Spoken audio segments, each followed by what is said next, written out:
Okay, so the another disease that we are going to study is the rheumatoid arthritis. हम इसको osteoarthritis के साथ compare करके पढ़ेंगे। तो ऑस्टियोआर्थराइटिस के बारे में हमने कहा था कि it is age related degenerative disease of the joint cartilage. जबकि जो rheumatoid arthritis it is an active inflammatory disease जो कि क्रोनिक होती है in its course and it is autoimmune in nature. ठीक है, ये सेल्फ एंटीजेंस के अगेंस्ट एंटीबॉडीज़ बनती है, जो कि वहाँ आगे देखेंगे भी कि उनकी डिटेल्स की एंटीबॉडीज़ की ऑटो एंटीबॉडीज़ बनती हैं। हेल्पर टी सेल्स की एक्टिवेशन होती है, डिफरेंट साइटोकाइंस रिलीज होते हैं जो कि इन्फ्लेमेशन कॉज कराते हैं। खैर, let's just take a look at it.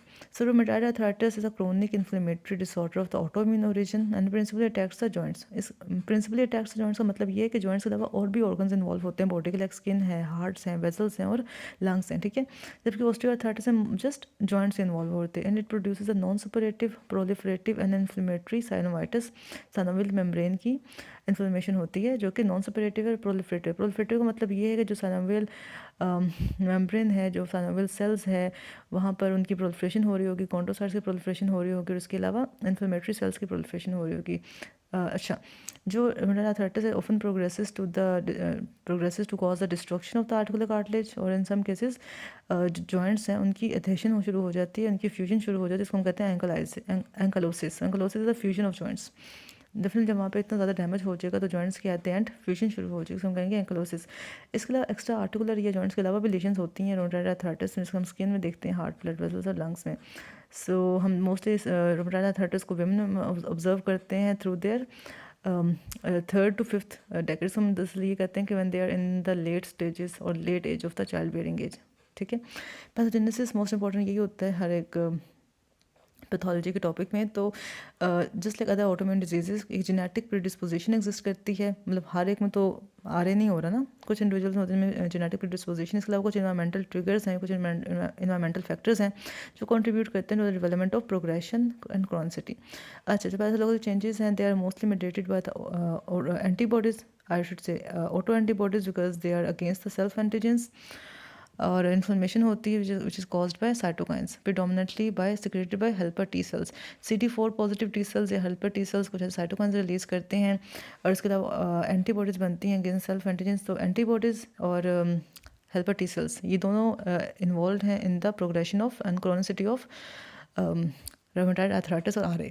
अच्छा, कहा गया कि जो CD4 positive helper T cells हैं they initiate the autoimmune response by reacting with an arthritogen. Arthritogen is actually an antigen जो कि जॉइंट लेवल पे प्रेजेंट होता है। अब ये जो एंटीजन है ये माइक्रोबियल भी हो सकता है, ये केमिकली मॉडिफाइड सेल्फ एंटीजन भी हो सकता है। ये इनिशिएट करता है या आई शुड से ट्रिगर करता है activation of CD4 positive helper cells को। ठीक है, और ये फिर रिएक्ट करते हैं इस आर्थ्रिटोजिन के साथ और फिर डेफिनेटली साइटोकाइंस रिलीज होंगे, प्लाज्मा सेल्स एंटीबॉडीज़ बनाएंगे और द सो ऑन। ठीक है, so the T cells produce cytokines that stimulate other inflammatory cells. Mostly T cells की इन्वॉल्वमेंट है। ठीक है, और टी सेल्स से ही फर्दर फिर एंटीबॉडीज़ भी यू कैन से मीडिएट होगी, उनकी फॉर्मेशन, एंटीबॉडीज़ फॉर्मेशन मीडिएट होगी। अच्छा, सबसे पहले हेल्पर टी सेल्स से आया इंटरफेरॉन गैमा, जिसने क्या किया, उसने मैक्रोफेजेस को एक्टिवेट किया और साइनोवियल सेल्स को एक्टिवेट किया कि साइनोवियल सेल्स प्रोलिफरेट करें और प्रोटीएजेस वगैरह बनाएं। इसके अलावा इंटरल्यूकिन 17 अगेन आया हेल्पर टी 17 सेल से और उसने एक्टिवेट किया न्यूट्रोफिल्स को और मोनोसाइट्स को। अच्छा, थर्ड है रैंकेल। रैंकेल जो कि एक्सप्रेस होते हैं on the surface of activated T cells, stimulate किया ओस्टियोक्लास्ट को और बोन रिजॉर्प्शन कॉज कराई। तो RA में बोन रिजॉर्प्शन भी हो रही है।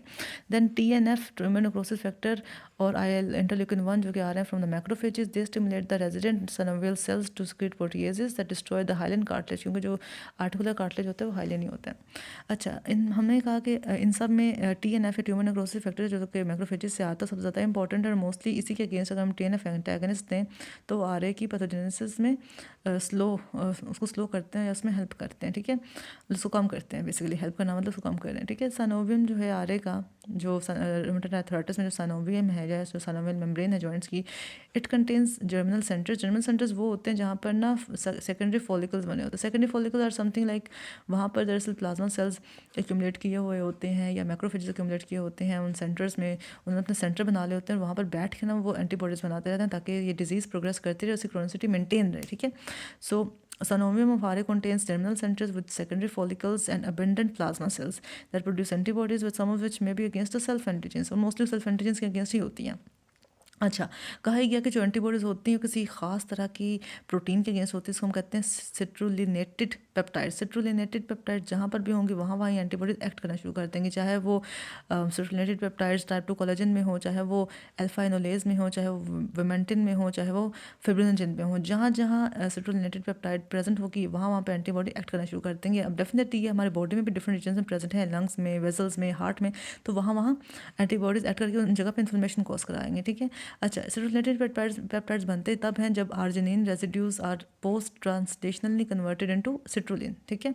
तो बॉडी में जब भी पोस्ट ट्रांसलेशनल मॉडिफिकेशन होगी आर्जिनिन रेजिड्यूज की और सिट्रुलिन बनेगा, तो that can act as a, you can say, predisposition for the formation and activation of auto antibodies, ठीक है। एविडेंस सजेस्ट करता है कि जो एंटी सिट्रुलिनेटेड एंटीबॉडीज़ हैं या ACPA, हमने कहा ना कि सिट्रुलिनेटेड पेप्टाइड्स के अगेंस्ट एंटीबॉडीज़ बन रहे हैं, तो इसको हम कहते हैं anti citrullinated protein antibodies in combination with T cell. ये दोनों रिस्पॉन्सिबल होती हैं for the chronicity of disease, these antibodies and the T cells, ठीक है। और लेकिन हम ये कहते हैं 30% of our cases ACPA negative होते हैं, उनमें ACPA प्रेजेंट होती ही नहीं है। और उनमें हमें क्या मिलता है, उनमें दरअसल हमें IgM या IgA एंटीबॉडीज़ मिलती हैं which are against the FC portion of the IgG antibodies. Body की अपनी IgG एंटीबॉडीज़ के अगेंस्ट हमें IgM और IgA एंटीबॉडीज़ मिलेंगी, इसको और इस कम्प्लेक्स को हम कहते हैं रोमेटाइड फैक्टर, ठीक है। तो ये जो ऑटो एंटीबॉडीज़ हैं IgM जो या IgA जो कि FC पोर्शन ऑफ IgG के अगेंस्ट बनती हैं, इनको हम कहते हैं रोमेटाइड फैक्टर। तो मोस्टली में हमें कुछ में हमें रोमेटाइड फैक्टर मिल रहा होता है और कुछ में हमें ACPA मिल रहा होता है, which is antibodies against the citrullinated peptides of the body. अच्छा, फिर ये कहा गया कि 50% of the risk for development RA is related to the inherited susceptibility, मतलब कुछ जीन्स रिलेटेड भी हैं। हम इसमें कहते हैं कि HLA क्लास 2 लोकस, या इसको हम HLA-DR4 भी कहते हैं, HLA-DR4 लोकस या HLA क्लास 2 लोकस इम्प्लिकेटेड है विद ACPA पॉजिटिव RA में। इसके अलावा एक और भी जीन है PTPN22 जीन, जिसने इंकोड करना था प्रोटीन फॉर टायरोसिन फॉस्फेटेज। अब टायरोसिन फॉस्फेटेज वो एंजाइम है जो कि इनहिबिट करता है टी सेल एक्टिवेशन को।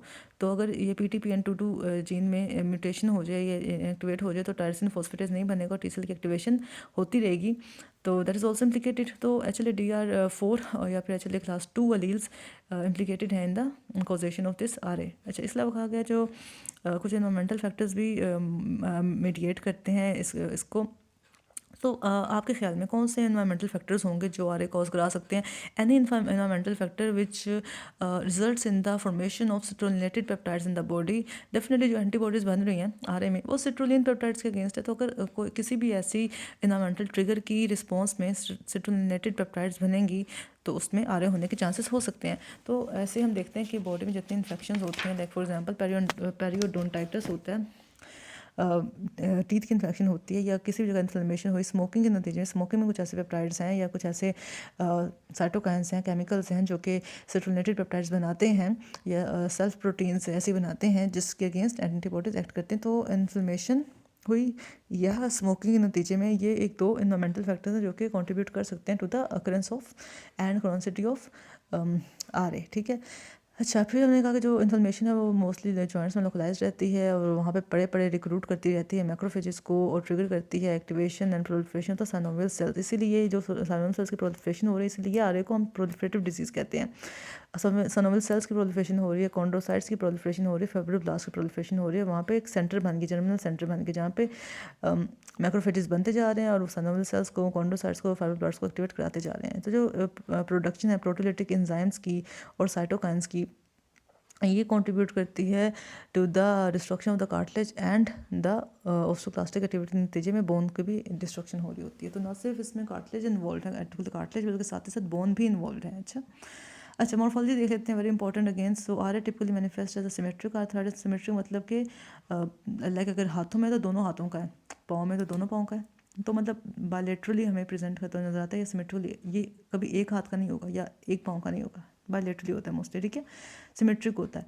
And it affect mostly affects small joints of the hands and feet, जबकि हमने ओस्टियो में देखा था कि वो हिप्स जॉइंट को, नी जॉइंट को, मतलब बड़े जॉइंट्स को मोस्टली अफेक्ट करता है। ये mostly small joints of hand और फीट को अफेक्ट करते हैं। ग्रोथ फीचर्स ये हैं कि जो सनोवियम होता है जॉइंट्स का, वो में एडिमेटस मिलेगा, थिकन मिलेगा, हाइपरप्लास्टिक मिलेगा, और ट्रांसफॉर्म हो जाएगा उसका कॉन्टूर इनटू मतलब नॉर्मली जो कॉन्टूर होता है सनोवियम का वो डेलिकेट, मतलब वो नॉर्मली स्मूथ होता है ना, जबकि आरे में वो कैसा हो जाएगा, डेलिकेट एंड बल्बस विलस की फॉर्म में हो जाएगा, ठीक है, बल्बस विलाय होंगे वहाँ पे प्रेजेंट। अच्छा, जो कैरेक्टरिस्टिक हिस्टोलॉजिकल फीचर्स हैं, जो कि कैरेक्टरिस्टिक हैं फॉर आरे, उसमें क्या क्या 5 चीज़ें। Number 1, there is a synovial cell hyperplasia and proliferation, तभी हम इसको प्रोलिफरेटिव जॉइंट डिजीज कहते हैं ना, क्योंकि वहाँ पे सनोवियल सेल का हाइपरप्लेसिया हो रहा है और प्रोलिफरेशन हो रहा है। सेकंड, यहाँ पे डेंस इन्फ्लेमेटरी इन्फिल्ट्रेट्स हैं, जिसमें CD4 हेल्पर टी सेल्स हैं। इन्फ्लेमेटरी इन्फिल्ट्रेट्स में क्या क्या है, CD4 positive T cells, B cells, plasma cells, dendritic cells and macrophages, ठीक है, जो सेल्स उसकी पैथोजेनेसिस में इन्वॉल्व है वही हमें वहाँ पर इन्फिल्ट्रेट में भी नजर आ रहे हैं। थर्ड ये कि इंक्रीज वस्कुलरिटी होती है, क्योंकि वहाँ पे एंजियोजेनेसिस हो रही है। फोर्थ, एक हमें न्यूट्रोफिल्स पड़े हुए हैं और एग्रीगेट्स पड़े हैं ऑर्गेनाइजिंग फिब्रिन के on the synovial and the joint surfaces. Definitely वहाँ पे एक्टिव फ्लेयर अप्स तो होते हैं, इसके नतीजे वहाँ पे हमें न्यूट्रोफिल्स भी नजर आते हैं, फिब्रिन भी नजर आता है। फिफ्थ ये कि हमें ऑस्टियोक्लास्टिक एक्टिविटी मिलती है अंडरलाइंग बोन में, जिसको अलाउ करते हैं सनोवियम को टू मूव और to penetrate into the bone, और जिसकी वजह से वहाँ पर पेरिआर्टिकुलर इरोजन्स होती हैं और सबकॉन्डल सिस्ट बन जाती हैं। टुगेदर इन सब चेंजेस के नतीजे में ना जॉइंट में बनता है एक पेनस। अब पेनस क्या है, पेनस के बारे में पूछा भी जाता है एग्जाम में। So it is actually a mass of oedematous synovium, और इसमें क्या क्या चीज़ें हैं पेनस में, एक है मैस, ये मैस है किस किस का, एडिमेटस सैनोवियम का, इन्फ्लेमेटरी सेल्स का, ग्रेनुलेशन टिश्यू का, फाइब्रोब्लास्ट का, that grows over the articular cartilage and causes it's origin erosion, ठीक है। तो एक मैस है एडिमेटस सैनोवियम का, इन्फ्लेमेटरी सेल्स का, ग्रेनुलेशन टिश्यू का, फाइब्रोब्लास्ट का, that grows over the articular cartilage and causes it's erosion, ठीक है। और एडवांस्ड और अनट्रीटेड केस में क्या होता है, जो पेनस होता है ये ब्रिज करता है बोन्स को to form a fibrous ankylosis. पहले ये फाइब्रस एंक्लोसिस बनाता है due to presence fibroblast, later on ये ओसिफाई करके बोन एंक्लोसिस या बोन फ्यूजन बना देता है जॉइंट्स के दरमियान में पेनस, ठीक है। इसके अलावा हमें कुछ एक्स्ट्रा आर्टिकुलर लीजन्स में हमें रोमेटाइड नोड्यूल्स मिलते हैं। नोवाटा rheumatoid nodules this are basically subcutaneous tissue में के नोड्यूल्स बन जाते हैं, उसकी थिकनिंग से बन जाती है, मोस्टली फोर आर्म के रीजन में, एल्बोस के रीजन में, ओसिपिट के रीजन में, लंबोसेकल एरिया में, और माइक्रोस्कोपिकली ये नेक्रोटाइजिंग ग्रेनुलोमा के फॉर्म में होते हैं। और R A can also involve the lungs, जिसमें रोमेटाइड नोड्यूल्स जब लंग में बनते हैं तो हम उसको कहते हैं इंटरस्टिशियल लंग डिजीज़। अच्छा, बाकी इसका क्लिनिकल कोर्स लिखा हुआ है कि R A can distinguish from other forms of polyarticular inflammatory arthritis by the presence of ACP, इसमें मोस्टली ACPA होती है और रोमेटाइड फैक्टर होता है, और ये बिगिन होता करता है। अच्छा, स्टार्ट में ना इसमें सीधा जॉइंट्स इन्वॉल्व नहीं होंगे, स्टार्ट में हमें थोड़े नॉन स्पेसिफिक सिम्टम मिलेंगे, लाइक मलेस होगा, फटीग होगी, जनरलाइज मस्कुलोस्केलेटल पेन होगा, और after some weeks to months हमें पता चलेगा कि एक्चुअली जॉइंट्स वहाँ पे इन्वॉल्व, तो ये जॉइंट डिजीज थी और मोस्टली सिमेट्रिकल होती है, इन्वॉल्व करती है small joints of hand, feet, wrists, ankles, मतलब दोनों बायलैटरली इन्वॉल्व करेगी, रिस्ट को, एंकल्स को, एल्बोस को, नीज को, ठीक है। इसमें हिप जॉइंट इन्वॉल्व नहीं होता। अच्छा, सेकंड चीज़ ये कि इसमें ना प्रोक्सिमल जॉइंट्स ज़्यादा इन्वॉल्व होते हैं, लाइक मेटाकार्पोफ्लेंजियल जॉइंट और प्रोक्सिमल इंटरफ्लेंजियल जॉइंट। इसमें डिस्टल इंटरफ्लेंजियल इन्वॉल्व नहीं होता, ठीक है, और इसमें कार्पोमेटाकार्पल भी इन्वॉल्व नहीं होता, ये कार्पोमेटाटार्सल भी इन्वॉल्व नहीं होता, सॉरी टार्सोमेटा उसको छोड़ दें, ठीक है, मुझे खुद भी भूल गया। एनीवे, तो इसमें मेटाकार्पोफ्लेंजियल जॉइंट होता है और प्रोक्सिमल इंटरफ्लेंजियल होता है, इसमें कार्पोमेटाकार्पल नहीं होता या कार्पोमेटाटार्सल नहीं होता, टार्सोमेटाकार्पल, हर जो भी इसको कहते हैं। एनीवे, जो जॉइंट्स इन्वॉल्व होंगे आ रहे में वो स्वॉलन होंगे, वार्म होंगे, पेनफुल होंगे, और वो उसमें स्टिफनेस होती है जो कि काफ़ी देर तक रहती है, बट फिर बाद में ठीक हो जाती है, ठीक है। और प्रोग्रेसिव जॉइंट इनलार्जमेंट भी होगी, और again decrease range of movement that has to be there. और बस फिर यही है। इसके अलावा हमें उन पेशेंट्स में रोमेटाइड फैक्टर नहीं होता या ACP नहीं होता, उसका डिजीज़ मतलब स्टेबलाइज हो जाती है और रिग्रेस भी कर सकती है। जॉइंट्स के अलावा, बोन्स के अलावा इसमें टेंडन्स भी इन्वॉल्व होते हैं, लिगामेंट्स भी इन्वॉल्व होते हैं, ओकेजनली मसल्स भी इन्वॉल्व होते हैं। इसकी वजह से आर्थराइटिस के साथ साथ हमें अल्नर डेविएशन भी मिलती है फिंगर्स की, और फ्लेक्शन हाइपर एक्सटेंशन भी मिलती है। फिंगर्स हम कहते हैं बोटोनेट डिफॉर्मिटी या सॉन नेक डिफॉर्मिटी, तो फ्लेक्शन हाइपर एक्सटेंशन भी हो सकती है, ठीक है। रेडियोग्राफिक हॉलमार्क्स जो हैं आर ए के, उसमें हमें क्या मिल सकता है, ऑस्टियोपिनिया मिलता है, जॉइंट फ्यूजन्स मिलती हैं, और जस्टा आर्टिकुलर ऑस्टियोपिनिया है, जॉइंट फ्यूजन्स है, और साथ में नैरोइंग ऑफ जॉइंट स्पेस, हाँ narrowing of joint space, juxta articular osteopenia and joint fusions मिलती हैं, and loss of articular cartilage भी देखा जा सकता है वहाँ पर, ठीक है। ट्रीटमेंट आ रहे का ये है कि कॉर्टिकोस्टेरॉइड थेरेपी देंगे या इम्यूनोसप्रेसिव थेरेपी देंगे, जिसमें मेथोट्रेक्सेट आता है। TNF एंटागनिस्ट बहुत इंपॉर्टेंट है इसके लिए, और लेकिन ये TNF एंटागनिस्ट उसकी प्रोग्रेशन को स्लो नहीं कर सकते, क्योर नहीं कर सकते, लेकिन जो फ्लेयर्स हैं उसको रोक सकते हैं। और लेकिन हम अगर TNF एंटागनिस्ट या इम्यूनोसप्रेसिव बहुत टाइम तक देंगे तो माइकोबैक्टीरियम ट्यूबरकुलोसिस की चांसेस ज़्यादा होते हैं। तो that is all about R A. I hope it was helpful, मैंने ट्राई तो किस को एक्सप्लेन कर सकूँ, but due to shortage of time बस इतना ही हो सकता है।